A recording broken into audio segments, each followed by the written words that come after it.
அந்த செல்ஃபா படிச்சுட்டு எதெல்லாம் ட்ரீட் பண்ணலாம் அப்படின்னு பார்த்தா, தற்காலிகமா எனக்கு ஒரு படபடன்னு ஒரு பால்பிட்டேஷனா இருக்கு. அத குறைச்சுக்கிறதுக்கு நான் எதாவது பண்ணலாம். ரொம்ப நெகட்டிவ் தாட்ஸ் எனக்குள்ள ஓடிக்கிட்டே இருக்கு. இல்ல ஏதோ ஒரு விஷயத்த பத்தி நான் திருப்பி, திருப்பி, திருப்பி நினைச்சு என்னால தூங்க முடியல.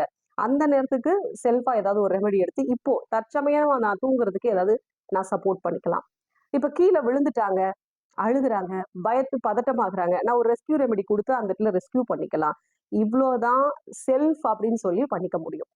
பட் இன்டென்ஸா எனக்கு ஒரு பெரிய பிரச்சனை இருக்கு. நான் ரொம்ப நாளா ஒரு மல்டிபிள் பிரச்சனைய வந்து ஃபேஸ் பண்றேன். அப்போ உங்களுக்கு ஸ்பெசிஃபிக்கா ஒரு ப்ராப்ளத்த ஓவராலா ஆர்கனைஸ் பண்ணி, அதுல இருக்கக்கூடிய என்னென்ன பிரச்சனைகள் இருக்கு, எது எதோடு தொடர்புடைய பிரச்சனை அப்படிங்கிறத முழுமையா ஆய்வு செஞ்சு, ஃபர்ஸ்ட்டு ஆய்வு செய்யும்போதே என்ன ஆகும் அப்படின்னா, ஒரு 10லிருந்து 15 ரெமெடி கூட தேவைப்படலாம்.